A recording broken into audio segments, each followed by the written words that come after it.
doesn't do economic stuff. Okay, now if your definition of capitalism is that, I suppose I'm not a capitalist, but that's quite a narrow definition of capitalism, if you ask me. Yeah, it's pretty narrow. So this is something that I've noticed actually is was it Robert Conquest? I think it was Robert Conquest. He said I don't know. people are conservative about the things that they know. Is that the quote? You guys know this? I don't know. No, I'm not well read. Let me see. no, I have my own definition of capitalism that I use, which obviously you wouldn't fit, but because everyone kind of has a different definition. But the definition I use that I wrote is the ownership of private goods, the ownership of which is determined by homesteading and voluntary transactions, where the distribution of commodities, price, and production are Okay, that's too long a definition. government and Private ownership of the means of production. a mixed economy. And I think it's weird that we kind of paint this broad brush of capitalism, despite it not being how like Adam West wouldn't have fucking defined it that way. And, anybody that's like hardcore capitalist or free market wouldn't define it that way. Adam West, the mayor from Family Guy, To like or Adam Smith. be like, you're not a capitalist because you don't meet my ideology's definition of capitalism, but you don't. Right, yeah. So I did look it up. It's everyone is concerned. Shout out to the Monster Ultra. Like if you talk, Yeah, if for you the talk most to part. if you talk to a socialist, and let's say you talk to a libertarian socialist, right? They're going to say that the Soviet Union wasn't real socialism, obviously, Right. because they have a very strict definition because that's what they value. Yet they will paint their opponents with the widest possible brush, Hmm. and that Well, seems to be something that everyone does. I think the biggest problem with socialism is that there's multiple definitions of socialism, not just like from all of the subcategories and intellectuals that want to like create a very specific definition, but even in the broad sense, there's really kind of like three uses of socialism as I see fit. Like you have the original, which is against the monarchy and against landed gentry, right? Before Karl Marx comes around, before Stalin kind of like captures the word socialism. Right. Then you have the socialism that is like the state owns the means of production, right? As a means of kind of like distributing that. So state centralized economy, central authority, no capitalism, but you could have markets. And then you kind of have like this newer colloquial form of socialism, which is, heavy intervention and regulation of a capitalist market by the state and wealth redistribution. Right. And so like you're really working with like three definitions. The first, which the original definition has kind of fallen away, but so like in the lexicon, like two definitions, and then all of the subcategories of those. And like it becomes this weird word game where like nobody really knows what the fuck you're talking about when you call someone a socialist. Yeah, I definitely seen that. So Econoboy, you are well known among my audience, and I'm pretty sure the audience knows who I am at this point, right? I think so. Yeah, actually, when Yeah. I started streaming, I had a few members of my audience say, "Yeah, SFO, fucking, let's do it." And so I was like, "Oh, okay." Wait, is that like they want you to destroy me, or is it they're just happy to see me? Like, what's the context I think they here? just like you, Dev. They're just Oh, fans that's of nice. you. Oh, that'd be nice. And I know that you two have spoken before several times, right? We have. Twice, I think. Twice. Okay. Yeah. I mean, like yeah. twice in like a long capacity. I mean, I think we've chit chatted occasionally. Okay. All right. Sure. Yep. So I guess for the sake of your audience, Fabian Literary, because you're streaming right now, right? Yeah, I'm streaming on Twitch. Okay. Yeah. So for the sake of your audience, I'm a very boring kind of half liberal, half conservative centrist. My politics are just very normy. And I'm not much of a debater. I'm more of like a video essayist kind of guy. I'm that part of YouTube. I feel like my audience actually knows you fairly well. I've reacted to like one or two of your videos. I think the Why the Left Hates Farmers was one of them because we were definitely like digging into the situation in the Netherlands and kind of the nitrogen issue and all of that stuff. So yeah, you're kind of like you're known to my audience as a fence sitter, but like you're a fence sitter enough in such a way that it's like unoffensive. You know what I mean? Like most fence sitters don't pull it off very well. I think you do. Oh well, thank you.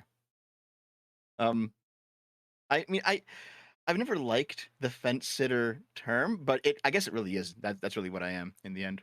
The hard part about being a centrist is like being a centrist doesn't mean that you're the neutral aliens from Futurama where you have no opinion on anything. It means No. that sometimes you think the left is correct and sometimes you think the right is correct. It's going to Right. depend on the situation. But from my perspective, it's like all three of you are all just statists, and that's really the bigger problem, right? Wait, all three of us. There's only two The of us? left, the right, and the center. Oh, okay, okay, right. No, I get it. Right. Yeah.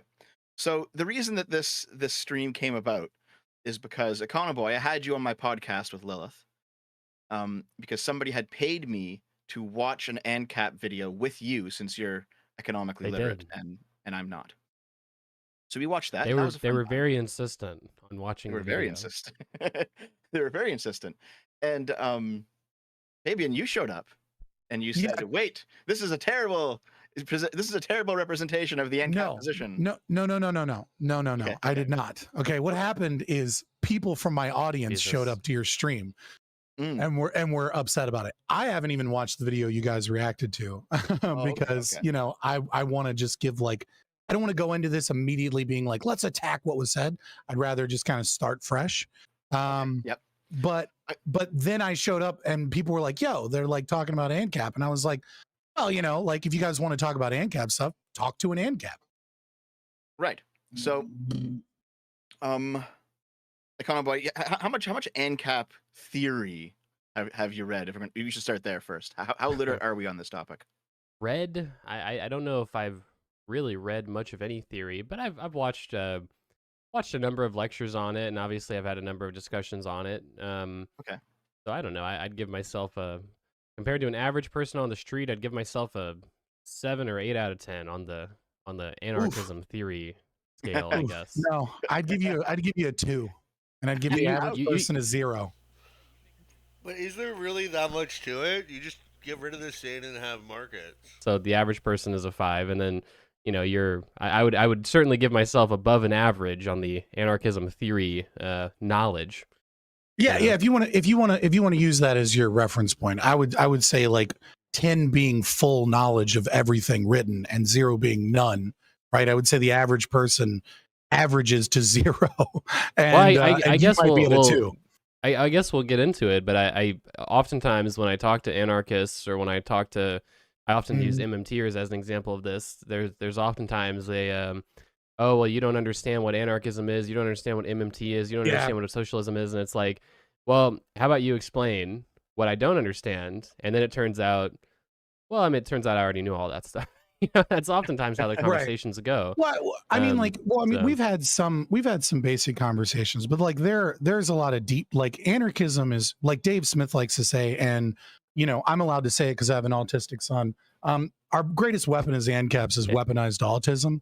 So like off stream, like we have 2-hour-long conversations about like the theory of a bundle of sticks and whether or not one can sell a portion of reputation in a store as a means of creating a marketplace system of IP, right? Like there's like really deep theory that is like only for the hardcore nerds that like doesn't even fucking matter really, but it just kind of interests us.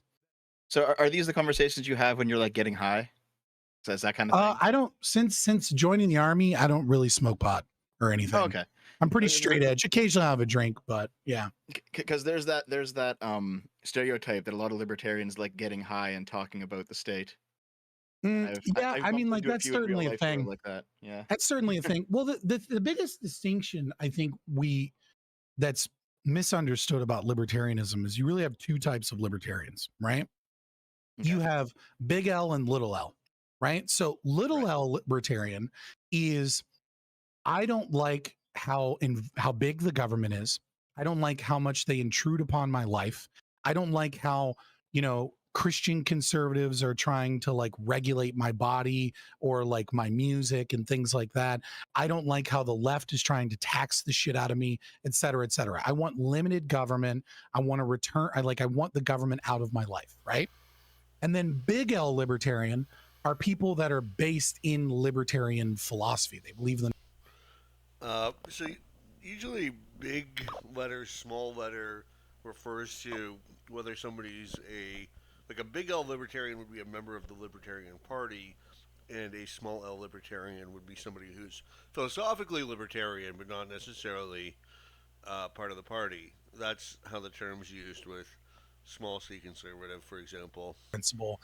They believe in, Rothbardian natural law, and like they read Hoppe and covenant communities and things like that. And these would be your ANCAPs and like your minarchists. And the Mises Caucus has recently taken over the Libertarian Party, and the Mises Caucus is a lot more big L libertarian with some paleo libs, and the old Libertarian Party was like kind of little L libertarian, left-leaning libertarianism. Right. So, for example, my co-host on my podcast is a little L libertarian for sure. She's very much like I just want to get high and be left alone kind of thing. And you know I what? think that's a natural thing for people. I think people's intuition is like, just leave me the fuck alone and let me live my life. Yeah, I completely agree with that. That seems to be a very normal. Like I meet people who are apolitical. They don't follow politics. They don't even know what politics they are. But they're like, you can just leave me alone. Let me do my own thing. I think that's a very normal way to view things. As for me, I think I'm actually very uneducated on what the ANCAPs want, but I have been doing some reading in the past year. Nice. So you said the way to pronounce the name is Hoppe, not Hop. I always say it Hop. It's Hoppe unless you're watching Dr. Walter Block and he'll say Hoppy, but that's mostly because he knows Hoppe and he likes to fuck with him. Oh, okay. Which makes it even more confusing because Dr. Walter Block is like a huge name in anarcho-capitalism. And so people will come in and be like, Hoppy. And it's like, that's not how you say his name, but it's German. It's Hoppe. So recently I've been diving into like the broader like neo-reactionary wing of politics, because I haven't really encountered any of that before up until about a year ago. So I started reading some stuff in there, and I know the ANCAPs are kind of liked, and at least some ANCAP stuff is liked over there. So I've read A Theory of Socialism and Capitalism. It's a good one. And I'm just getting through. I'm like the first few pages into Democracy: The God That Failed. Yes, Democracy: The God That Failed is definitely the one book that Hoppe did that is loved by like the kind of like I guess you could call them the neo, if that's the terminology you want to use, I'll accept it, that's fine. The neo-reactionary right, because it lays out a lot of pro-monarchist arguments. Yeah, and a lot of the neo-reactionaries, they're more pro-monarchist than they are ANCAP. So. But yeah, and I ended up putting it down because I switched focus to do Gramsci's Prison Notebooks, because I'm doing a video on that in the next month or so, because I think they're actually pretty important to all the bullshit we've been seeing right now on the left. So I kind of forgot about my dive into the ANCAP literature. So basically, the reason that I wanted to do this conversation is because we were talking about ANCAP stuff, because I wanted to get a bit more educated on it. Yeah, I'll just say right now, I'm probably never going to be an ANCAP. I'm pretty set in my political positions, but I do like to understand things that I don't know. Yeah. So I'm basically here to hear from both an ANCAP and someone who's like an anti-ANCAP about what being an ANCAP is. Yeah, no, I mean that's fine. I mean, like where would you want to start? Like I mean, like I could go in and like preach on a soapbox, but I feel like this conversation is much better answering questions to the best of my ability and extrapolating and maybe like dispelling some ideas in that process. Okay. Actually, I have an idea. Can you just give me a minute? Yeah. 60 seconds on the clock. Go. Yes. You two talk amongst yourselves, and I will be back in 60 seconds. Okay. Okay. What do you think he's doing? Goodness. Oh God, no. He's got a notebook ready. How you been, Econo boy? Oh, I'm doing okay. I've been sick, but I'm getting over it slowly, and just hanging out, really. Nothing too much. Bought a grill recently. Started grilling things like every man does. The midlife crisis is never complete without beginning to grill. Well, you've got to get started. You got to get started smoking and grilling. So that's how it starts, and right. Hopefully, that's where it finishes. I can't think of any other kitchen, cooking appliances I need. I'm a somewhat of a cook, so I I think I've really decked out my kitchen as best as a person can. I live in an apartment complex. I wish I could grill. I had to give up my grill when I moved here. I gave it to my mom. I was so upset. You don't have like a balcony or something you can grill on? What? That's such a fire hazard. Like, what are you talking about? What, grilling on your fucking balcony? What's wrong with Yeah, that? you cannot do that, Econo boy. That's not okay. Bro, come on. I've grilled it in apartments and shit. Who cares? It doesn't matter. Oh shit, nah, man. That's no bueno. Just I mean, Grill I got inside. You know what you could do? You could get one of those. I think I don't even know if they're available in North America. They're available in India for sure. They're a grill that you can get that attach to your window like a garden box, so they hang outside. Hmm. You can just grill out your window. That sounds like more of a fire hazard. It's like some shit you'd see in like those like fucking like 300 square foot apartments that all the Chinese live in that are like working in slavery in your factories to make all your wonderful products. Like that sounds like some shit they would have for sure because there's like no room for them to do anything anywhere. Right. Okay. So I guess you mentioned earlier what an ANCAP was. Could you repeat that if you don't mind? Well, no, that was my definition of capitalism. I okay. think So yeah, what's an ANCAP then? We might as well start right. with that. So I think first and foremost, an ANCAP is an anarchist, right? You know, following in the vein of the anarcho-individualists, such as Proudhon. Well, not Proudhon, he was a mutualist, but you know, following in some of the theory of Proudhon, you know, Josiah Warren, Benjamin Tucker, you know, Batchelder Green, Voltaire and de Cleyre, like those early contemporaries of Proudhon. A anarcho-capitalist is someone who wants to eliminate the state and privatize all the useful functions of the state. That didn't take the anti-capitalist route historically, that after Sade was murdered by the left-wing anarchists and after, you know, anarcho-individualists were kind of pushed out of the Black International and the Second International, right? So historically, that kind of occurred, and anarchism took this anti-capitalist bent. But the original ideas of anarchism were against statism, right? They were against the rule. They were against the landed gentry. They were against, you know, those kind of things. And so Rothbard kind of like rediscovers Benjamin Tucker. His writings for Liberty Magazine were almost lost completely to the world in a fire in New York, and rediscovers, you know, no treason. I'm sorry, what is it? It doesn't matter. You know, documents and things like that. And he also, you know, takes this other The essay is in fact called No Treason. say, and you know, a lot of and Minga and like all these other, you know, 19th and you know earliest 20th century economists, and kind of marries those two. And so what an ANCAP is against the state, an anarchist, the dissolution of the state, you know, voluntary association in every regard. And then you kind of add on that pro-capitalism thing, which is instead of being anti-capitalist, you believe in the idea that there's no inherent exploitation between two people voluntarily trading things, and you believe in private property, unlike most anarchists that believe in like this idea of like personal property and then like common property or public property. Definitionally, like we could, you know, like we could give you a kind of an academic definition. I have a working one here, but it's kind of boring, right? I think you kind of get the point by what I'm saying. Yeah, I think I get the point. Yeah. I've heard from a lot of like libertarian socialists and you know anarcho-communists, people like that. They say that rightist anarchists aren't really anarchists, and I think the reason they give is because they're not prepared to stand up to the inherent hierarchy that is capitalism. Yeah, so the thing is that hierarchical structure was never a part of anarchism from Proudhon, from Bakunin, from any of the early anarchists, right? What happened though is that anarcho-individualism faded as people like Kropotkin, people like Malatesta, anarcho-communists, right, started coming in.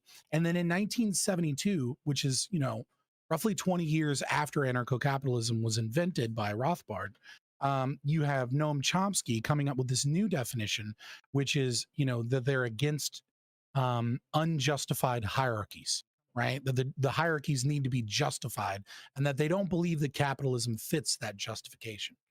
And then in the last 20 years or so, this has become simply any hierarchies existing at all. Everything must be hierarchically kind of organized. The issue that I have with that is that I think it goes against the nature of reality. The idea that I think that like No, I agree. yeah, so long as humans value things and humans differ in their ability to produce things, there will always be a hierarchy, right? Like if one person's really good at something and one person's really bad, and people like things, they're going to create a hierarchical structure based around competency of that person's ability to do so. And even in hierarchical societies, you end up with a council of elders that are better, and so they kind of put in stop gaps in their structures to try and combat what is essentially human nature. And to me, from a Piagetian like kind of game theory perspective, that doesn't work because it attributes a certain cost and eventually fails. Yeah, well, I'm not sure I follow I don't that know last if sentence. I don't know if left anarchists would. I feel like we're getting away from the definition we mentioned, right? Left anarchists, I'm not sure, would say that there shouldn't be any hierarchy. It's more the how you justify the hierarchy, right? What's the accountability of the people, and No, most of them seem to be entirely opposed to hierarchy. Certainly, a lot of them that I've read. structures of like anarchist international movements, they were hierarchical, right? They had councils, like you described, right? So I'm not sure. It's human left nature anarchists. to have those hierarchies. I mean, like Right. I agree that some would say that, right? But the problem that I have goes deeper than that, which I don't know if we really want to get into that. But the real issue that I have, philosophy that undergirds left anarchism is for the most part Hegelian Marxist, inspired.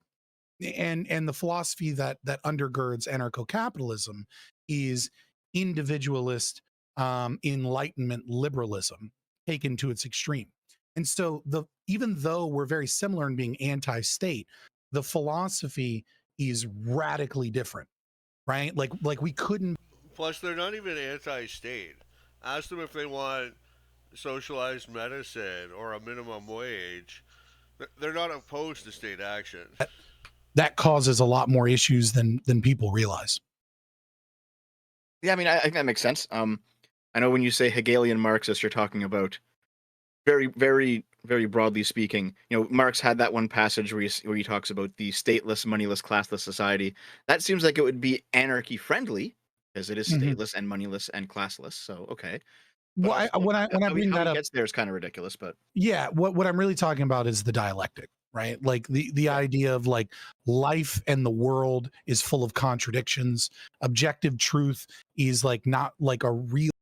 It's early theory that leads to postmodernism, right?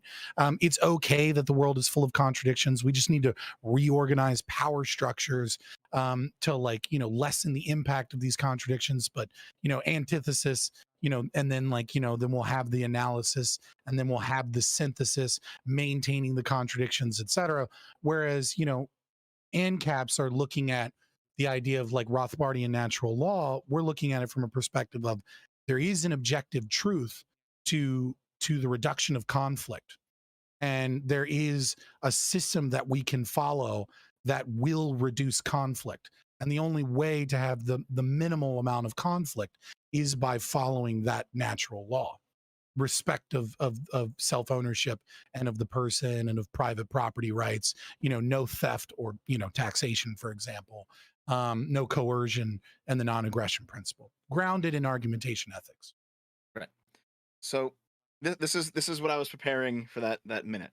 Okay, so from what I understand about Rothbard is that Rothbard rejected the Lockean proviso.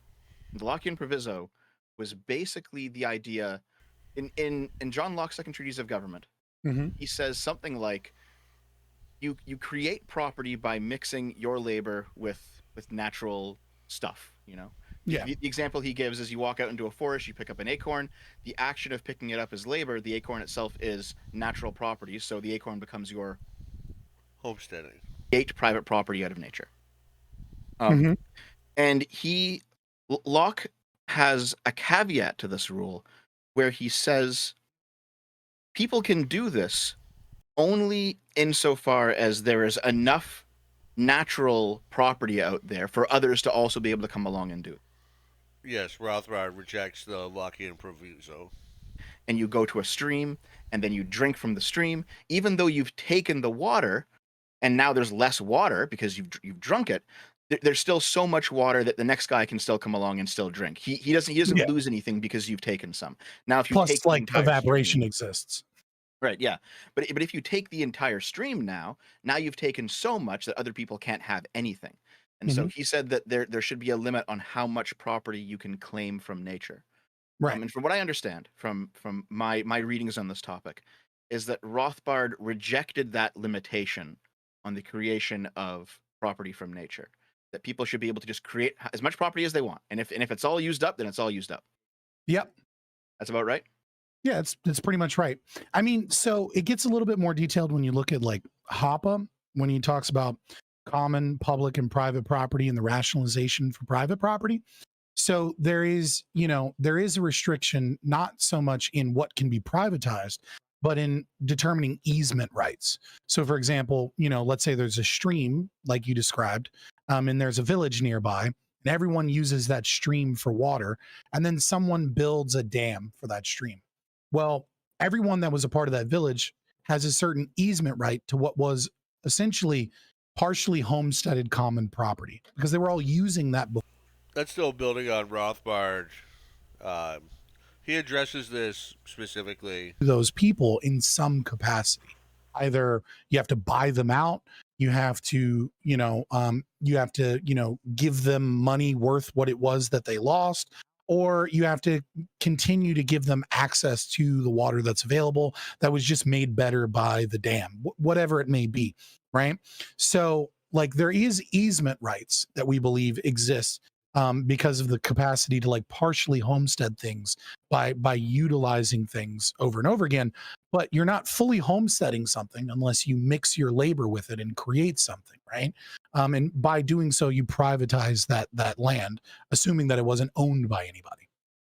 But yeah, but for the most part, Rothbard, yes, absolutely. But this is before Hoppe's kind of like discussion on easement rights. Mm-hmm. I mean, it seems like there'd just be a practical problem, of what do you do when all the property's taken up? Because the Earth is only so big, right? Well, I mean, some issue there. I mean, hopefully, if the government stops stealing half of all of our homesteading just stops at some point. More Earths, but yes, I mean, like at some point, all of the land will be owned by someone. But like, why is that a problem?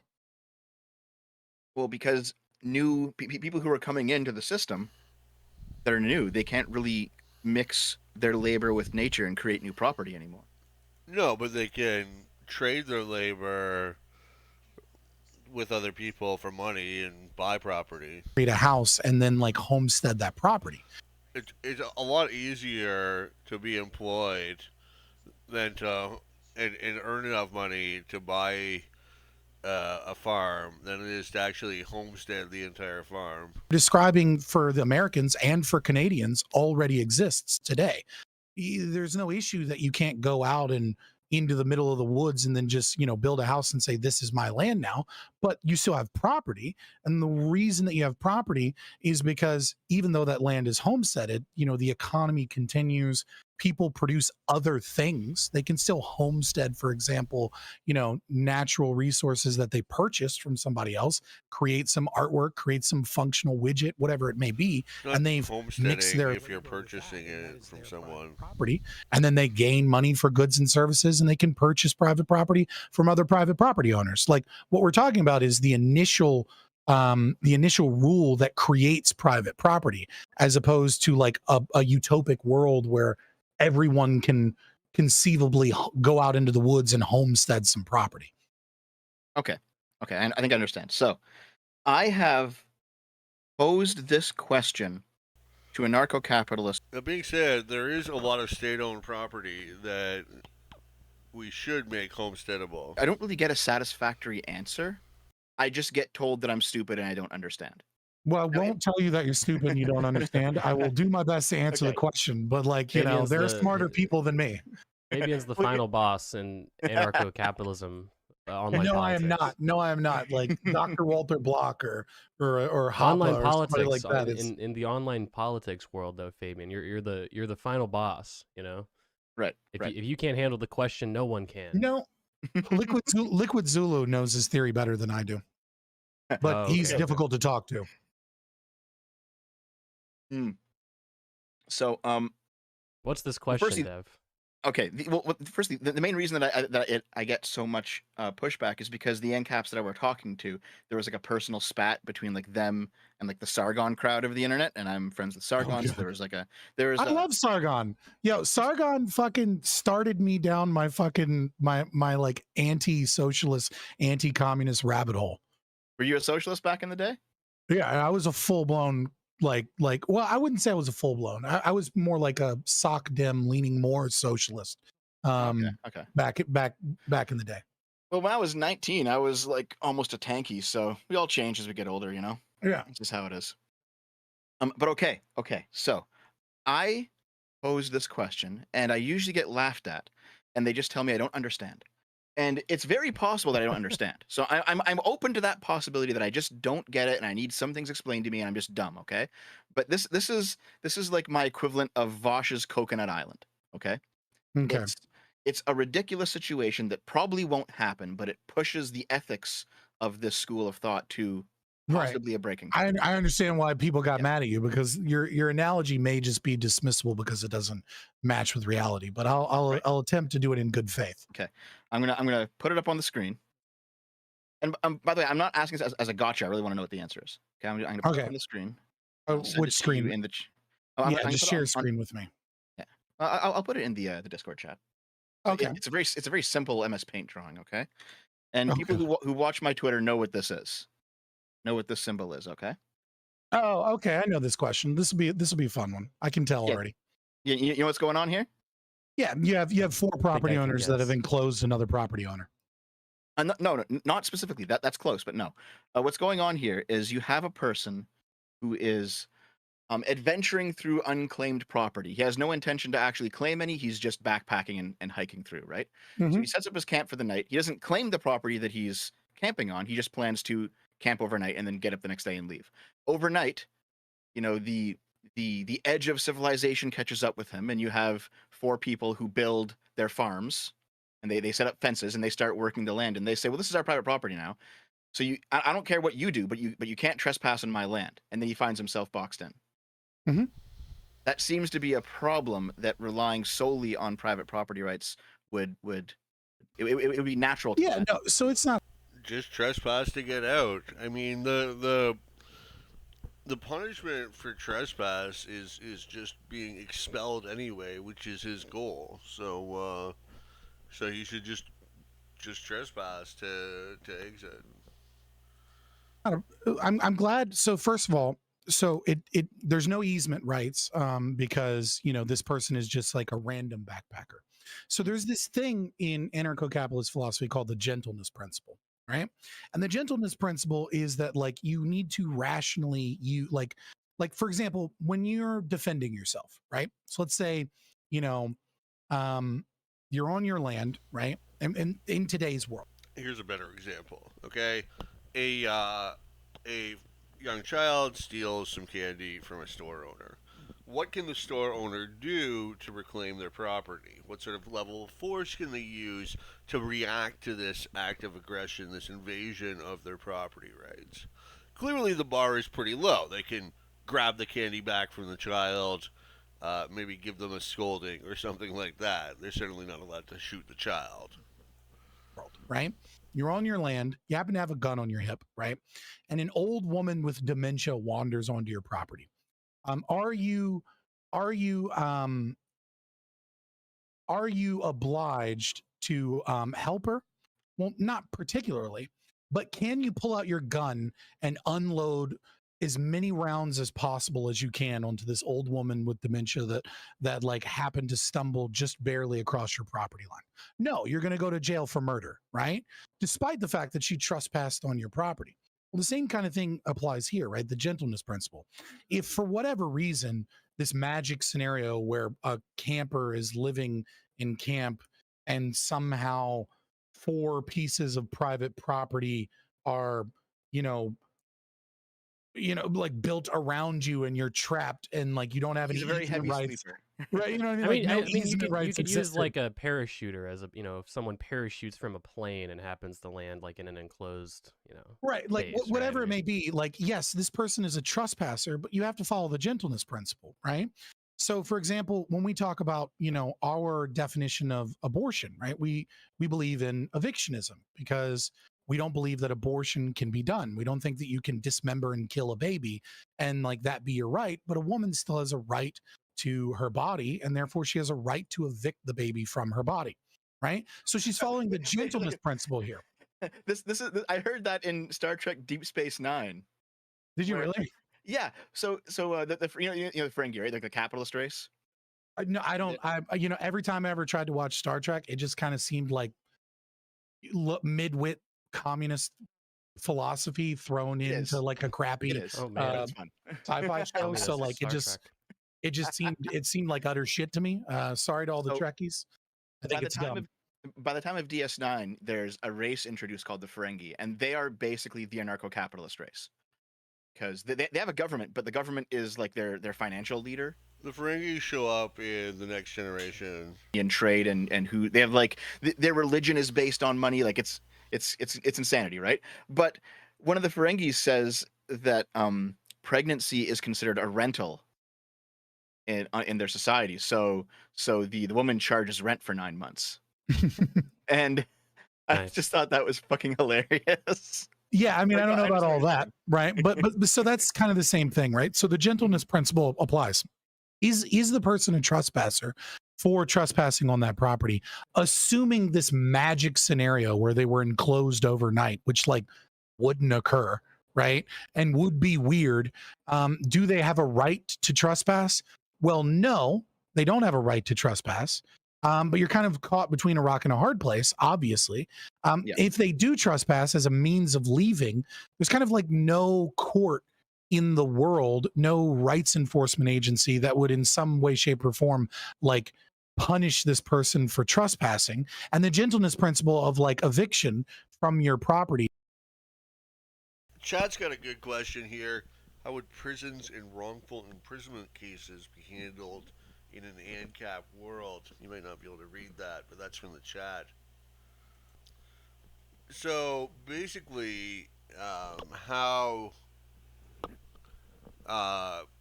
criminal crime is handled is when you have a crime, which is an invasion of the victim's property rights by the perpetrator, then a right of redress is created.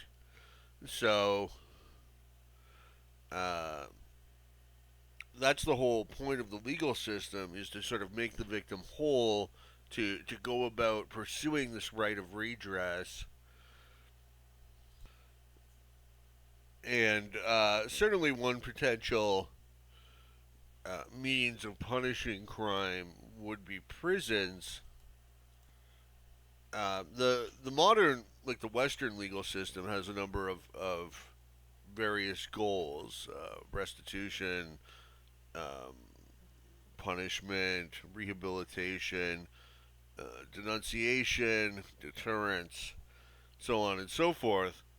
The primary focus of a libertarian legal system would be restitution, but if the criminal can't pay sufficient restitution, or they won't, then there would be some form of punishment. Rothbard championed the death penalty for murder and corporal punishment for petty vandals. I favor forced labor for serious crimes, with the proceeds to A, pay for the incarceration, and B, provide restitution to the victims. As to wrongful imprisonment specifically, that's a good one. That's something I haven't considered. I mean, there's not a ton you can do about wrongful imprisonment aside from to do the due process right the first time around. I think that with the burden of proof, although that's another question, is would you still have the same burden of proof in a libertarian society when it comes to the punishment of crime or the prosecution of crime? You wouldn't have like a district attorney or a crown prosecutor, obviously, because there's no state. So presumably it would be private lawyers representing individuals directly, or their defense agencies, or whatever the system would be. And it does seem to me that the whole principle of let 1,000 guilty people go free lest a single innocent person be convicted might be a bit extreme. Uh, would have to be followed, which would be a simple of like, hey, what are you doing? And then him being like, dude, you built property around me, I'm just passing through. And they'd be like, okay, pass through. It's like, it's kind of a non-issue that like you try and bring up as an issue, because the theory seems to have like this real world situation where like conflict is required, right? Which is that trespassing is required. But again, there's no easement. There's also the fact that like you can homestead air property, but I doubt they homesteaded it. You can they could dig under, right? Like all of these are kind of silly, ridiculous examples, but again, this isn't really a real world scenario that like would have issues. Okay, no, I understand. See, that is definitely more of an answer that I got, other than just "you are dumb," because I don't think it's a dumb question. I think it's a question that'll never happen. But I think every ideology has these points where, like, okay, the principles are tested kind of at the extreme, you know? Yeah, no, I mean, and there is an answer there, which I think is the gentleness principle, which is, you don't have a right to just like shoot somebody when you built them and enclose them in. Also, the very act of enclosing is in such a way that a person is denied their ability to pass through in any capacity, could easily be seen as a form of aggression. But that would be kind of something you might need a common law marketplace under rights enforcement agencies to determine the value and like whether or not that is a form of aggression and how to work it in that specific example. Right, because just the general It's kind of a act form of kidnapping, right? Like the person's Yeah. asleep and then they're enclosed by private property and then they're denied access to leave. Like, how is that any different than bringing someone onto your private property and saying they can't leave? Well, I think the difference is that I put up 4 plots by 4 different people and not just one guy who built around them. I think it's a much Yeah, I stronger mean, you communally. all right, we got another one from chat here. Who is the arbiter in a property dispute between two rightful claims to the same property? I wonder why they use the term rightful. I mean, only one claim can be rightful. One's got to be dubious. But maybe they're good faith claims. They both think they own it, or what is this, like a boundary dispute between neighbors? So one thing is, in libertarian legal theory, there's no division between civil and criminal law. Any tort is a crime. It is an aggression, an invasion of one's property rights. Now, it could be that like neighbors would have pre-existing agreements to use a specific court. That seems like something that might occur in some situations, just as a means of handling conflict when somebody buys property or rents property. They might sign on to this clause. You know, there's a couple, or there's 3 courts in town that are pretty solid that people generally want to use. So um, they get agreements between business partners and neighbors that if a dispute uh, arises, then they go to these courts, which are considered generally fair or effective, efficient. Now, if you know, if one party is not willing to go to court, you can still sort of bring them to court, have them tried, as you can with any criminal. But there's a danger here in that, um, like any actions taken by police or by individuals in police capacity against a suspected criminal who turns out to be innocent, that would otherwise be criminal. Like, for example, if the police think somebody's, you know, a criminal and they take them to jail and hold them there until trial, and then a suspected criminal turns out to be innocent, then that whole process of holding them pre-trial would be considered kidnapping, wrongful imprisonment, forcible confinement, and subject to lengthy jail sentences on the part of the police. So, so that wouldn't really be viable, or it would be extremely risky for people to do, unless they were very certain as to the guilt of the person they're charging. Uh, then you have the whole concept of a warrant for arrest and what that would do to liability. Would transfer to the judge, but if so, then why would the judge ever sign a warrant? For a minor dispute, like they might just be able to ignore you, because if it's a small matter, then it's not worth the risk of trying to forcibly bring them to court, since that's itself a potential criminal action. Then another way this might be resolved is through rights enforcement agencies or private police. So if you subscribe to a private police firm, you know, to sort of, if there's crime, to investigate the crime, or you know, if somebody's breaking into your home, you can call them the Sun Police, that sort of thing. Um, and and the neighbor also has their own police firm. Then those firms will almost inevitably have agreements for dispute resolution, since conflict is so expensive, and just sending it to arbitration is a superior matter. You can probably bill the client anyway. So, um, in that case, that would be another way to determine who's the arbiter of the pre-existing agreement between the police firms. And then finally, I guess you have the option, if there is no pre-existing agreement, to haul them before a court, or to petition a court and to sort of challenge them to defend themselves. For minor things, they might not want the reputation of a scofflaw, or they might want to strenuously defend their position as somebody who acts in good faith to the community, if they're you know, professional or something like that. That it might be important to them that they have a good name.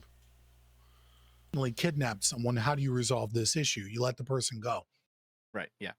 See, that does seem to suggest, though, that there is, at the very least, some limit on the ownership of private property in this system, because you have to let people pass through. You have to, in this situation. So you can't just be like, no trespassing under no circumstances. There has to be Right. some circumstance by which people can trespass. Not like ultimate autonomy over your land, I guess. What you're. No, I would say you still have ultimate autonomy. So let's say all 4 people vehemently disagree with the Alright, you saw in my video there, it's almost an hour now, so you can see the full discussion on YouTube. Pretty interesting stuff.